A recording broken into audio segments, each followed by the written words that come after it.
mesdemoiselles, messieurs, bienvenue sur Tempo Afrique TV, la télévision numéro 1 de la diaspora. Nous sommes aujourd'hui, bien sûr, dans l'émission Afrique aux Africains. Aujourd'hui, nous avons pour thème l'Afrique et l'esclavage. Avant de retourner à Tombouctou, nous devons savoir ce qui s'est réellement passé avec la traite négrière, comme d'autres l'appellent. Alors, pour vous expliquer ce thème, aujourd'hui, j'ai avec moi le bulldozer de la maison qui n'est plus à présenter. Alors, bonsoir, monsieur Kenao. Atisso Komi, bonsoir et bonsoir à tous les téléspectateurs de Tempo Afrique TV. Depuis là où vous vous trouvez, soyez confortablement assis parce que l'esclavage et l'Afrique, c'est toute une histoire. Et monsieur Atisso, avec votre permission, avant d'aller dans le vif du sujet, je voudrais ici m'incliner devant tous ceux qui ont perdu la vie durant ce malheureux moment dans l'histoire de l'humanité. Je veux parler de tous les esclaves qui ont perdu leur vie, de tout Africain qui a été déporté de l'Afrique pour l'Amérique ou d'autres cieux, qu'ils soient vivants avant d'arriver ou qu'ils soient morts durant le trajet ou qu'ils soient morts dans les plantations. À toutes ces personnes-là, je rends hommage et je m'incline devant les dépouilles mortelles. Je m'arrête là, M. Atisso. Merci, monsieur Yves Kenao. C'est très émouvant votre hommage. Alors, chers téléspectateurs de Tempo Afrique TV, vous n'êtes pas sans savoir que la production de cette émission est assurée par Malik Sall, que nous saluons de passage. Alors, comme je le dis chaque dimanche, asseyez-vous confortablement, vous allez vous régaler de l'histoire de votre continent. Alors, sans plus tarder, je voulais encore rappeler à nos téléspectateurs que vous pouvez participer, vous pouvez poser des questions, vous pouvez demander des éclaircissements, vous pouvez nous porter des éclaircissements si vous en avez. Tout simplement, composez le numéro qui passe sur votre écran. Alors, monsieur Kenao, ouais. Qu'est-ce que la traite négrière? Qu'est-ce que vous en savez de l'esclavage? Bien, tout ce que je peux te dire, parce que l'histoire est écrite de plusieurs façons. Mais généralement, c'est l'histoire du plus fort qu'on apprend, qu'on lit. Donc, je dirais tout simplement que selon l'histoire des plus forts qu'on m'a enseigné, que j'ai apprise, car je continue par croire que cette histoire qu'on m'a enseignée, cette histoire que j'ai lue, que j'ai apprise, n'est que l'histoire, n'est que le compte rendu de celui qui a gagné, du plus fort du moment, n'est que le rapport, ce que l'autre veut que les gens sachent de sa victoire ou de sa manière malhonnête et humaine de gagner la victoire. Donc, je te dirais tout simplement qu'à partir de cette histoire, entre guillemets, que j'accepte, je peux te dire que l'esclavage, que d'autres appelleraient la traite négrière, n'est qu'un commerce honteux.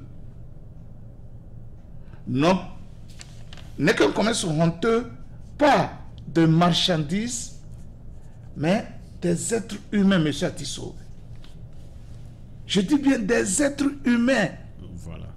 C'est-à-dire que quelqu'un vient, il quitte sa place, il quitte son continent, il traverse des milliers de kilomètres, il atterrit en Afrique, où la vie communautaire est sacrée, où la vie de l'être humain est sacrée, où l'Africain considère l'être humain, son voisin, comme lui-même.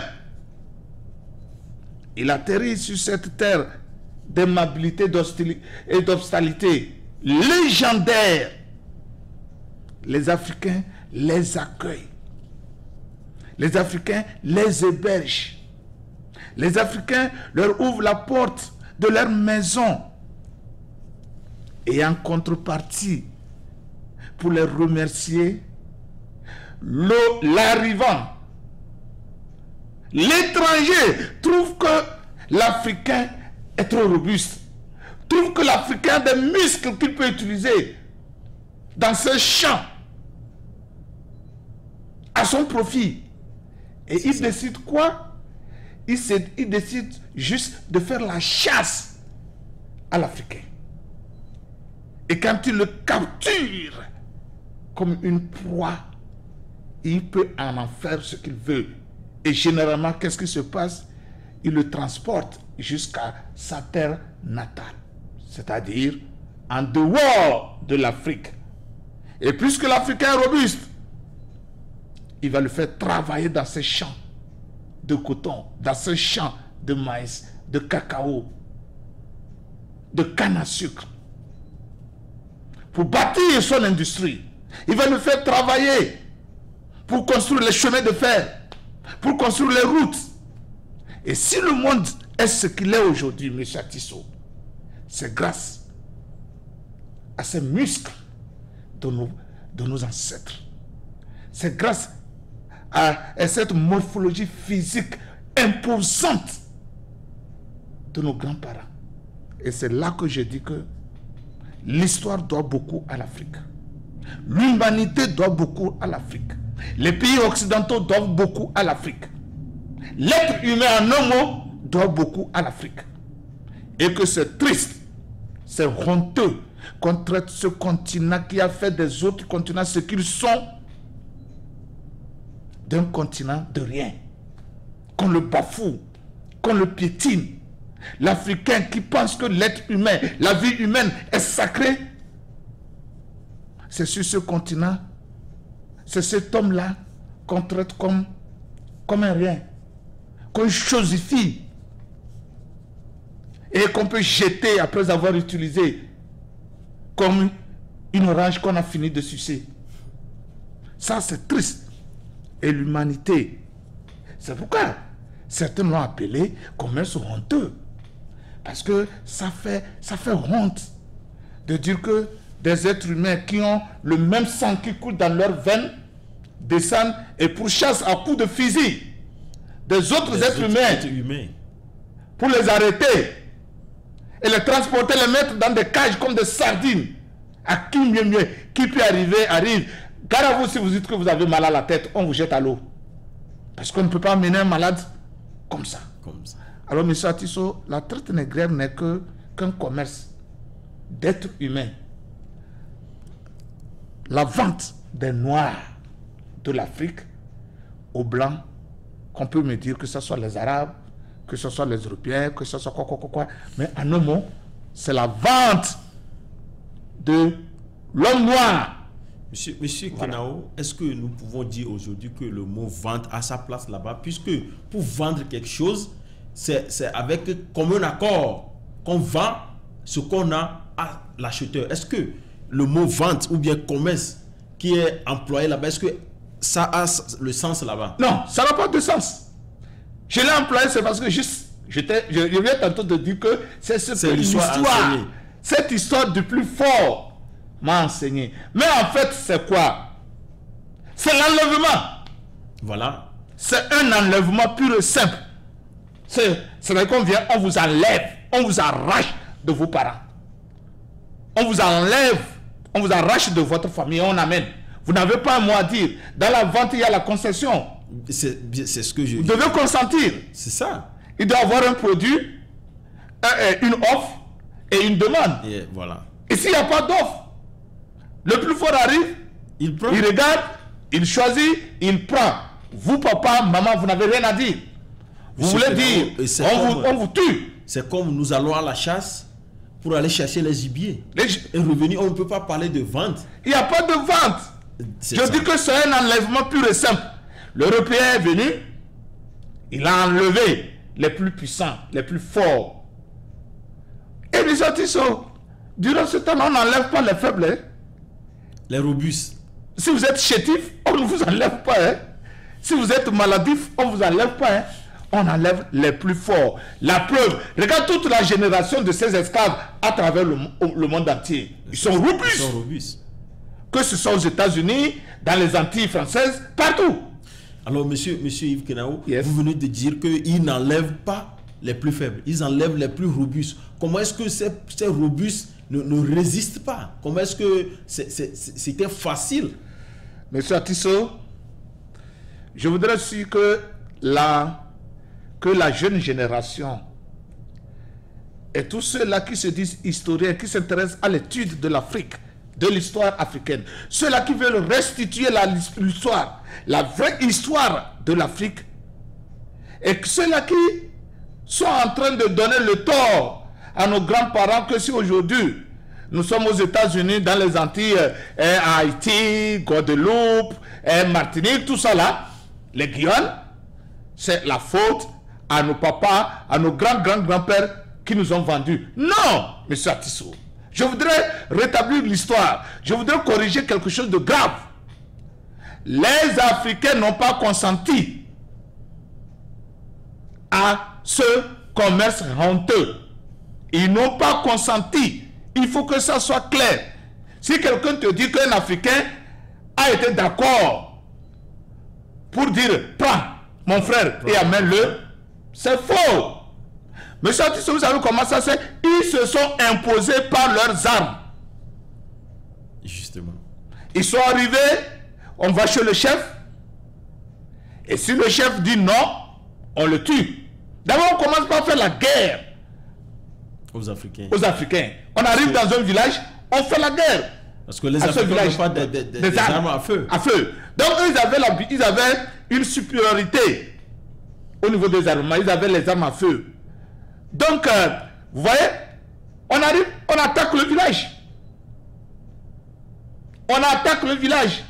Et on tue des centaines avant d'avoir un ou deux. C'est pas qu'ils n'ont pas résisté. Il y avait des flèches les plus empoisonnées du monde. Donc il y avait des flèches. Africains avaient résisté. Les Africains avaient combattu. Je vous dis que ce qu'on a ramassé, il faut tuer 1000 avant de ramasser peut-être 2 ou 3. Les gens faisaient de boucliers humains. Vous tuez, sans compassion. C'est là que je dis que l'étranger est très méchant. Monsieur Atisso. L'étranger est très méchant. Je pense que ils tuent des centaines et des centaines avant de capturer 3 ou 4. Et ça fait quoi? On fait ça ici, on fait ça là. L'autre village, qui n'est pas physique, qui n'a pas beaucoup d'éléments pour se défendre, capitule. C'est ça. Et on ramasse. On vient poser. C'est vrai qu'ils ont tellement systématiquement éliminé les premiers villages là. Et puis les autres ont dit, ah. Ils ont peur. Ils ont peur. Quand on attend que ça arrive, si vous ne pouvez pas courir à des centaines de kilomètres, vous ne pouvez pas vous cacher dans des grottes, c'est fini. Les autres se sont rendus. Alors, monsieur Kenaou, ouais. Et il faut nous dire, ça a duré combien de temps, cet enlèvement, cette barbarie? Voilà. On ne peut pas dire, selon l'histoire que nous avons apprise, que ça a pris 300 ans. C'est quoi 300 ans? Quand est-ce que ça a commencé? C'est ça. La date même qu'on nous dit que c'est la date à laquelle l'esclavage a commencé, c'est faux. L'esclavage a commencé dès le jour que le blanc a mis pied en Afrique. Retiens ça comme ça. Alors. Et cet esclavage, non seulement elle a été physique, c'est-à-dire qu'on a emporté les gens physiques, mais on a emporté toutes les richesses culturelles de l'Afrique. Ça c'est important, les gens ne le disent pas. C'est ça. Vous allez dans les grands musées européens et américains, il n'y a que des choses africaines. On a ramassé tout. Et c'est ça maintenant qu'on nous dit que celui-là a inventé quoi, celui-là a créé quoi, et il a inventé quoi. C'est faux, M. Atisso. Nous avons déjà débattu sur les grandes écoles scientifiques, les grandes universités de connaissances de ce monde-là. Nous savons comment on a dépouillé ces universités-là. On a ramassé tout de ces universités-là. Ça fait part de l'esclavage, M. Tissot. Mais nous parlons généralement de l'aspect physique, de l'enlèvement des personnes. Voilà. Mais la traite des Noirs, l'enlèvement des Noirs, je ne l'appelle plus commerce. Je ne l'appelle plus traite. C'est l'enlèvement pur et simple des gens. Ils sont venus les kidnapper. C'est le mot. Kidnapping, yes. Donc durant ce temps, ce n'était qu'un kidnapping. Ils ont kidnappé les Africains. D'autres même, on les a attachés les yeux avant de les amener pour qu'ils ne retrouvent plus le chemin par lequel on les a pris. Alors, monsieur Yves Kenao, je voulais rappeler... Est-ce que vous savez que même là où on les gardait, ils ne voyaient pas le soleil. On les gardait dans des caves. Vous voyez, par exemple, je ne sais pas, je vais anticiper un tout petit peu. Quand les gens vont... Mais nous, Togolais, nous avons la chance de parler de cette histoire de l'esclavage. Monsieur Kenao, ouais. Est-ce que je peux dire quelque chose aux continuez. Alors, chers téléspectateurs de Tempo Afrique TV, c'est très malheureux. Et c'est sensible. Je sais que les gens devant leur petit écran sont très sensibles à ce que nous sommes en train de dire ici. Mais n'oubliez pas aussi que c'est au bout de l'ancienne corde que l'on tisse la nouvelle. Alors nous devons connaître notre histoire et en apprendre de l'histoire et construire l'avenir. Donc si des enfants qui ne peuvent pas supporter ce que nous disons ici, ils n'ont qu'à tout simplement quitter le salon pour que ceux qui peuvent supporter la vérité de ce qui s'est passé sur la race noire, sur l'Africain, peuvent comprendre réellement ce qui s'est passé et comment les usurpateurs ont changé le cours de l'histoire. Alors, chers téléspectateurs, continuez par nous suivre et si vous voulez que nous vous éclaircissions quelque chose, appelez, ou bien si vous avez des apports, appelez simplement. Alors, monsieur Yves Kenao, allez-y. Voilà, les images qui passent là, monsieur Atissa, vous avez bien raison de rappeler à nos téléspectateurs, surtout aux parents, si vous avez des enfants au salon, s'il vous plaît, ces images sont tellement graphiques. Alors, nous vous supplions, nous vous demandons de faire rentrer les enfants dans leur chambre et comme ça, vous allez suivre ces images vraiment graphiques. Elles ne sont pas très bonnes, elles sont... très regrettable. Alors, monsieur Atisso, l'esclavage est trop vague. Justement, si nous allons parler de l'esclavage de l'Afrique, on n'en finira pas. Justement, mais nous allons faire seulement au moins parler 3 ou 4 séances sur ça. Voilà, nous allons dire tout ceci. Qu'est-ce que l'Afrique, qu'est-ce que l'esclavage a coûté à l'Afrique? Voilà. Et sans esclavage, comment que serait l'Afrique aujourd'hui?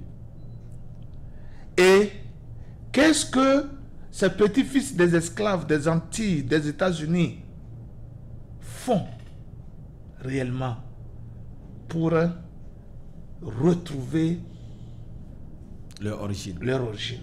Disons qu'on va brosser ça comme ça. Dans les semaines à venir, on reviendra sur chaque étape et comme ça on aura plus de temps. Mais tout ce que je vais dire, vous avez vu que quand on arrive, on ne prend pas seulement un et on s'en va. Dans un village, on peut prendre comme 5, 6, 7, 8, 9, 10. Et quand on les prend, on les enchaîne. On enchaîne leurs mains. On enchaîne leurs pieds. On enchaîne les pieds du premier qu'on attache au pied du second qu'on enchaîne au troisième et c'est une chaîne. On les enchaîne au niveau des coups. On les enchaîne au niveau des mains. Et quand on dit au premier de marcher, les autres suivent à la queue leu, comme des moutons, automatiquement. Et c'est comme ça aussi qu'on les mettait, quand ils arrivent dans les caves, on les entasse les uns sur les autres. On les met couchés. Ils ne sont jamais assis, hein. On les met couchés, puisque le bateau ne peut pas les contenir tous debout. Ils sont en bas et on les couvre. Donc les capitaines sont sur le bateau. Si vous venez, vous ne voyez rien. Mais en bas, on les fait coucher un à un, comme des sardines. Ils sont dedans. Qui sont dedans. Donc quand on veut vous faire sortir, on vous tire de l'autre bout. C'est comme ça qu'on les mettait. Maintenant, qu'est-ce qui se passe? Si vous voulez vous révolter, on vous chicote si vous avez chance. Mais si vous n'avez pas chance devant les autres, on tire sur vous pour leur dire que la prochaine fois que quelqu'un veut imiter ce monsieur, c'est ce qui va lui arriver. Les jeunes filles, c'est la même. On regarde les plus belles filles, on les enlève. Et elles sont à la disposition du maître. C'est ce qui a fait qu'entre temps, on a tellement de métis. Et quand la jeune africaine tombe enceinte, c'est comme c'est rien. C'est comme c'est rien. On tombe sur une autre. Chaque nuit, on les viole, on les maltraite. C'était nos soeurs, nos mamans, nos grandes-mamans.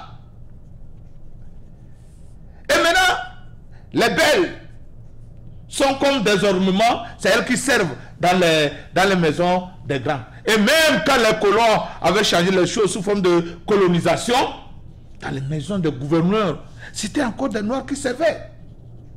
Des Africains qui servaient. Et à chaque poteau de la maison, vous voyez ces roubis africains à qui on passe l'huile sur le corps très brillant, ils s'adressent comme des poteaux électriques, comme des poteaux, comme des statuettes. C'était pour orner la maison. Vous allez à l'intérieur aussi, devant les tables, quand les chefs là, les colons mangent, et ils sont là debout comme ça. Vous avez vu ça dans plusieurs films. Vous avez vu ça dans Kouta Kouté. Alors, monsieur Yves Kenao, ouais. Et comment est-ce que les Européens s'organisaient pour exercer cet ignoble acte? Est-ce qu'ils venaient par individu ou bien par État dans le... Bon, comment? Ceux qui sont arrivés ne sont jamais arrivés au nom d'un État. D'abord, permettez-moi de vous dire que c'était des petits délinquants. C'était des délinquants. Des repris de guerre et des choses de prison. Car en ce moment-là, l'Afrique, personne ne savait de quoi il s'agissait.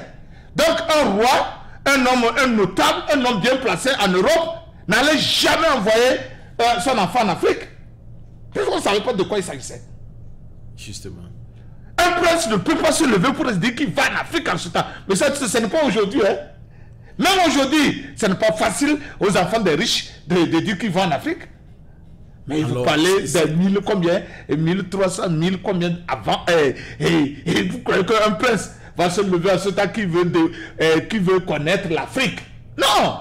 C'était des délinquants, des prisonniers et qu'on a libérés puisqu'on ne voulait plus d'eux en Europe. Et qui ont tenté leur chance. S'ils mouraient, ils mouraient. Et ils ont découvert l'Afrique et ils se sont fait les rois. Sinon, le pôle de représenter quoi en chose en ce temps-là en Belgique. Rien du tout. Donc, je dis que pour les amener, maintenant je retourne. Quand on les arrête comme ça, que je dis, on va dire ça à nos jeunes filles. Vous les voyez, ils sont sur l'écran. C'est comme ça qu'on les entachait. Et on les enteste comme ça. On les prend dans les villages et il y a des points de regroupement. Il y a des points de regroupement. Par exemple, à l'heure où je vous parle, quand vous arrivez au Togo, ça, je le dis, c'est pas... Ça fait mal, des fois, de dire qu'une partie du Togo a participé à cet ignoble acte. Je veux parler du village, aujourd'hui c'est devenu une ville qu'on appelle Agbedrafo. Quand vous arrivez au sud Togo, vous allez à Agbedrafo. Agbedrafo, oui. Avant, le nom d'Agbedrafo était quoi? Porto Seguro. C'est ça. Porto Seguro veut dire quoi en portugais ou en espagnol, je ne sais plus. La porte de la sécurité. Porto Seguro, oui. La porte de la sécurité. Ça veut dire quoi? Et si vous allez aujourd'hui à Agbedrafo, vous allez retrouver ces chaînes-là des esclaves. Quand on les ramasse, M. Atisson, des villages, on les entasse à Agbedrafo.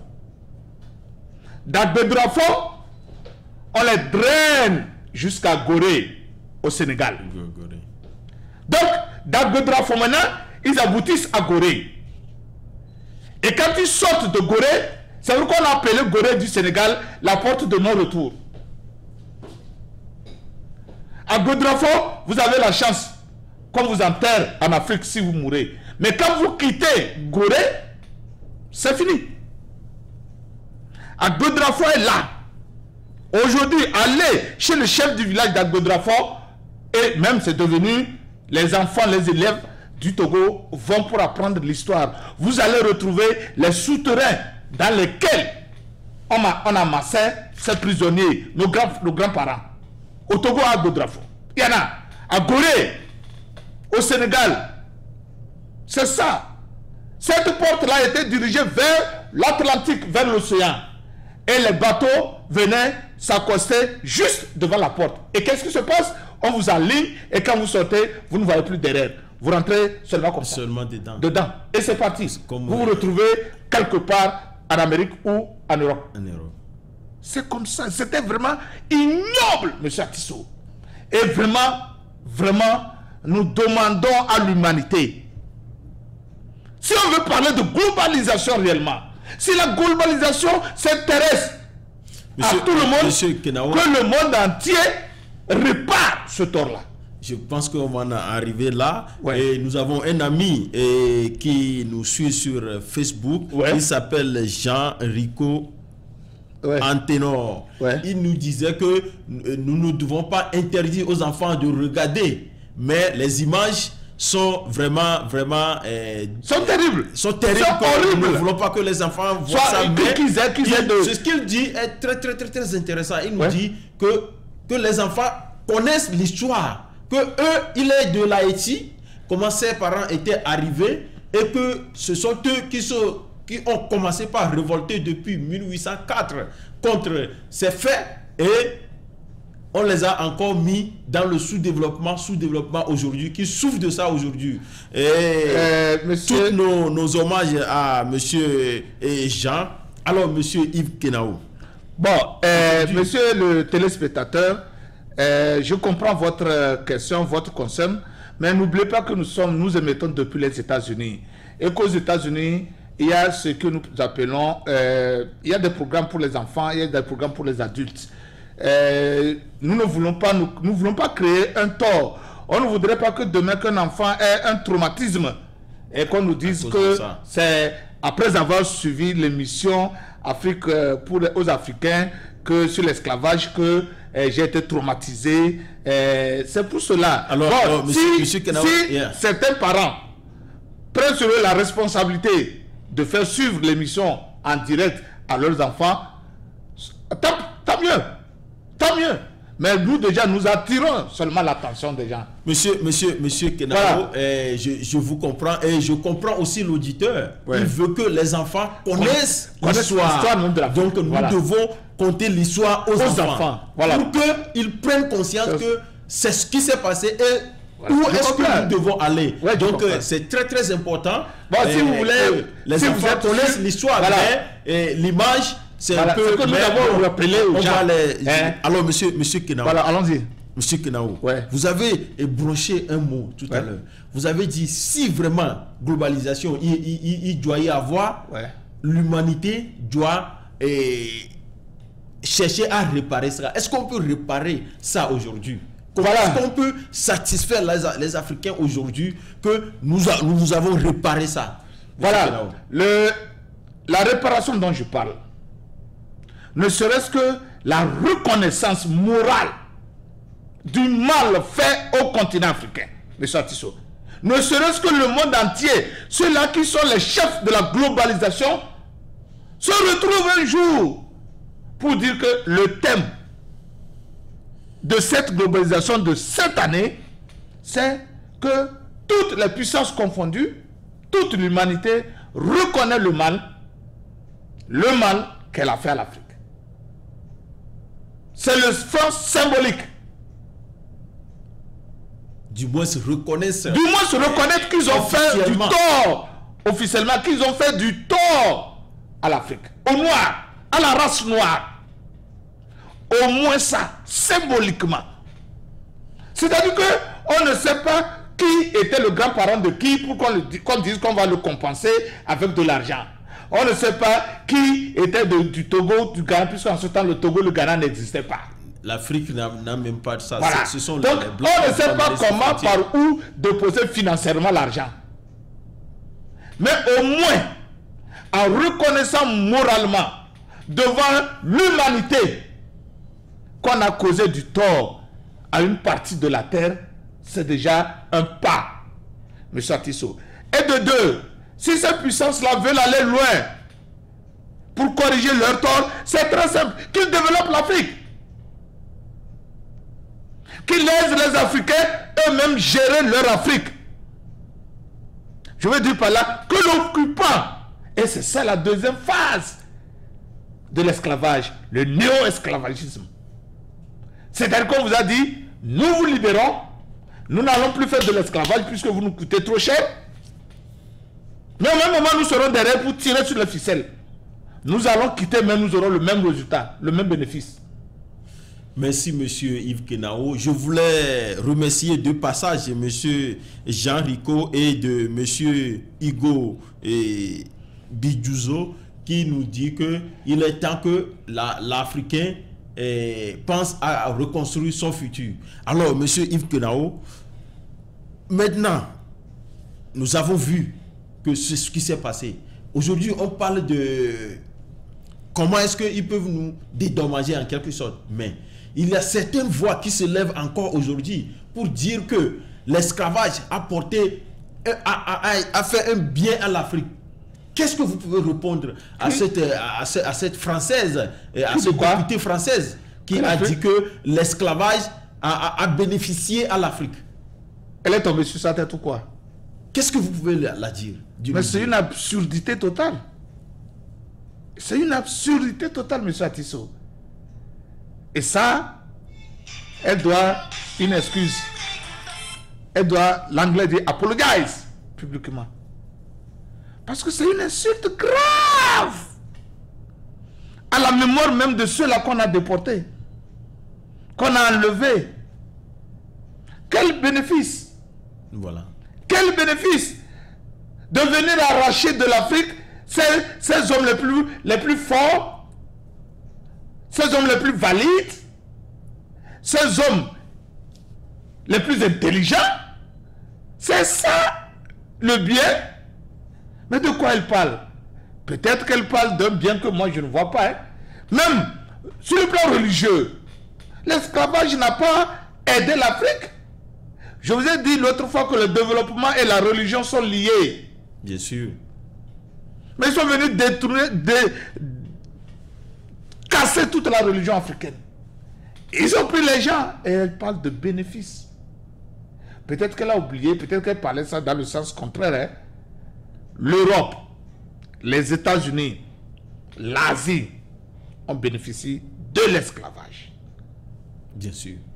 Les États-Unis ne seraient pas ce qu'ils sont sans l'esclavage. L'Angleterre ne serait pas ce qu'elle est sans l'Angleterre. La France ne serait pas ce qu'elle est sans l'esclavage. L'Europe ne serait pas ce qu'elle est sans l'Afrique. Alors, de quel bénéfice elle parle? Monsieur Yves Kenao, nous voyons qu'aujourd'hui, on a des journées internationales. Ouais. Journée internationale de l'arbre. De l'arbre. Journée internationale du chien. Du sida. Est-ce qu'on des animaux. Journée internationale des animaux. Voilà. Journée internationale des femmes. Ouais. Journée internationale de l'amour. Est-ce qu'on peut avoir... ce serait bien d'avoir... Ne dis pas est-ce qu'on peut avoir. Est-ce qu'on a?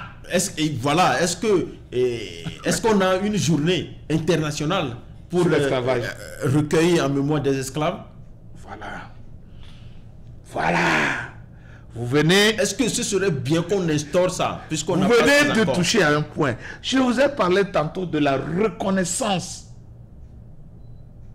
d'un fait mauvais. C'est que cette apologie-là, ces excuses-là, c'est que l'humanité reconnaît qu'elle a fait du mal à l'homme noir.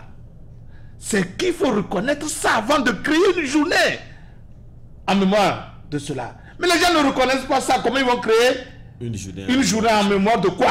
De ce qu'ils ne comprennent pas? De ce qu'ils ne reconnaissent pas? Ils ne reconnaissent pas jusqu'en 2019 qu'ils ont fait du mal à la race noire. Ils ne reconnaissent pas. C'est ça le danger. Monsieur Yves Et nous continuons pas à parler que nous sommes ensemble. Nous sommes ensemble, que le monde est un monde planétaire. Si le monde est un monde planétaire, on n'allait pas quand même oublier de reconnaître ce tort-là causé à l'Afrique, à l'homme noir, en un mot. Mais monsieur Atisso, ça c'est révoltant. J'avais posé un débat. Et vous croyez que les gens ont intérêt? Vous croyez que les gens ont intérêt à parler d'une journée mondiale de la traite négrière? Monsieur Kenao, c'est ça ma question. Parce que j'avais posé le débat avant et certains Africains ne sont même pas d'accord pour avoir une journée internationale de l'esclavage. Parce que certains disaient que c'est une honte pour nous. Ce n'était pas un bien pour nous, donc nous ne voulons pas ça. S'il vous plaît, ils ont leur raison. C'est-à-dire que quelqu'un me dirait à quoi boire de rappeler de mauvais souvenirs. C'est ça. Quelqu'un me dira ça. Mais si vous ne rappelez pas de mauvais souvenirs, celui qui a causé ces mauvais souvenirs, comment est-ce qu'il peut savoir qu'il a causé de mauvais souvenirs? Voilà. Là encore, ces Africains-là, M. Atisso, permettez-moi de vous dire que ces Africains-là ont give up. C'est-à-dire qu'ils se sont résignés. Ils se sont résignés. C'est-à-dire que c'est fait, c'est fait. On parle de la journée mondiale de l'égalité des femmes. On parle de la journée mondiale de ceci ou de cela. On parle de la journée mondiale des gays et des lesbiennes. On parle de la journée mondiale des enfants. On parle même de l'anniversaire de la Deuxième Guerre mondiale. Monsieur Atisso, attends-moi bien, hein? Deuxième Guerre mondiale, quand ils sont morts, ils célèbrent cette journée. Vous m'entendez? Ils célèbrent cette journée en mémoire de leurs frères, de leurs grands-parents qui sont tombés durant la Deuxième Guerre mondiale. Quand vous allez en France, ils vont chaque année pour célébrer la mémoire de ceux-là qui sont tombés. Et c'est quand les Africains, quand il s'agit des Africains maintenant, ils pensent que c'est honteux. Non. Il faudrait nécessairement qu'il y ait une journée. Et à partir de cette journée, les gens vont reconnaître qu'ils ont commis un crime contre l'humanité. Ils ne sont pas encore là pour qu'on les juge. Hein? Mais vous savez combien de personnes on a jugé pour crime contre l'humanité? Mais ils savent même qu'en décrétant cette journée, ils sont en train de se mettre la corde au cou. Alors, il ne faut jamais le faire. Monsieur Yves Kenao, ouais, monsieur. Le mal est déjà fait. Ouais. Aujourd'hui, nous avons des Africains un peu partout. Ouais. D'autres ne connaissent pas leur origine. Ouais. Et entre-temps, le Sénégal avait lancé un appel aux Africains qui sont partout dans le monde. S'ils veulent revenir en Afrique, ils ont la porte ouverte. Qu'est-ce que vous pouvez dire aux Africains de partout? Monsieur Atisso, l'Afrique est grande. L'Afrique est vaste. Elle est grande. Le Libéria, comment est-ce qu'on a créé le Libéria? On a rapatrié les esclaves, n'est-ce pas? Des États-Unis. Des États-Unis. On a aujourd'hui le Libéria ou pas? Oui. Si la globalisation veut que les Africains des États-Unis ou des Antilles ou des Guadeloupe ou des Seychelles retournent en Afrique, ils vont le faire. Ils vont le faire. Alors, monsieur... il suffit tout simplement qu'on demande qui sont ceux-là. Il y a des conditions d'accompagnement. De rentrer, il y a le désert. On crée un État dans le désert. Et on met les canalisations. Le Nevada, c'est quoi? Nevada, c'est un désert. C'est un désert, oui. Et Benghazi, c'est quoi? Benghazi, c'est un désert. Kadhafi la transforme. En ville. C'est qu'on ne veut pas. Et c'est ce que je t'ai dit. Alors, monsieur, le temps fait défaut. Ouais. Oui, nous sommes presque arrivés à la fin. Voilà. Est-ce que vous avez un mot de fin à dire à tout? Bon, tout d'abord, je voulais vous dire ceci. Il y a un savant africain de race noire qui dit que la race noire est toujours en guerre. Aujourd'hui, la race noire est toujours en guerre. Est-ce que vous avez un mot à dire sur ça et enchaîner avec votre mot de fin à nos téléspectateurs? Je sais qu'on doit revenir sur ce sujet-là parce qu'il est trop vaste. C'est pour faire sur 4 semaines. La race noire est en combat perpétuel. Voilà. D'abord, vous savez que vous pouvez avoir le même diplôme avec un Européen ou un Américain. Mais une fois que vous êtes noir, vous devez faire 4 fois d'efforts pour prouver aux gens que vous êtes intelligent. Ça se voit partout. L'autre, on ne lui demande pas. Même dans le sport. Oui. Dans le sport, ce que les Messi font là, qu'est-ce que Eto'o n'a pas fait? Mais il n'a pas les mêmes gloires que Messi. Et voilà. C'est que vous devez faire une fois ce que l'autre a fait si vous êtes noir pour qu'on vous apprécie. C'est une guerre, c'est un combat perpétuel. Tout le travail qu'on vous donne, vous devez le faire 3 fois pour montrer que vous êtes bon. Et les Africains le font aussi. Et les Africains le font. Mais s'il y a globalisation, pourquoi vous Africains? Les Africains, pourquoi ne les ouvrent pas les portes pour rentrer partout où ils veulent? Monsieur Kenao, l'immigration, je voulais toucher le point de l'immigration. S'il y a globalisation,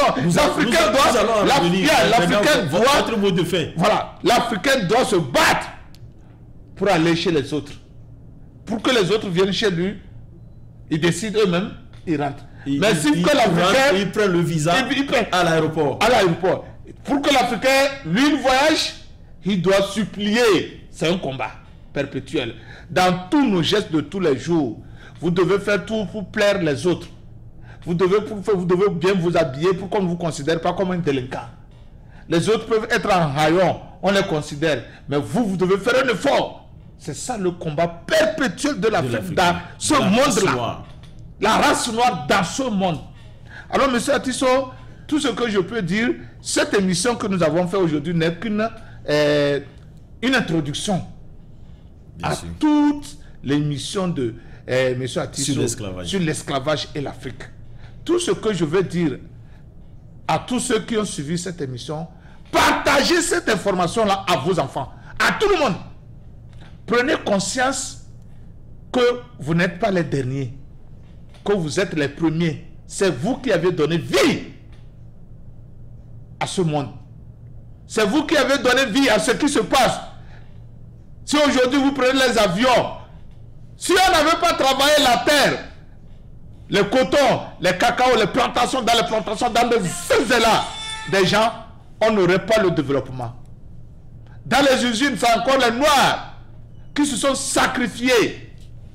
C'est avec les Noirs encore qu'on a fait des expériences médicales. Merci. Alors, monsieur, madame, vous qui nous suivez, retenez tout simplement que l'Afrique, c'est un continent de gloire. Et ensemble, luttons pour restaurer l'histoire. Et ça commence chez nous. Je vous remercie.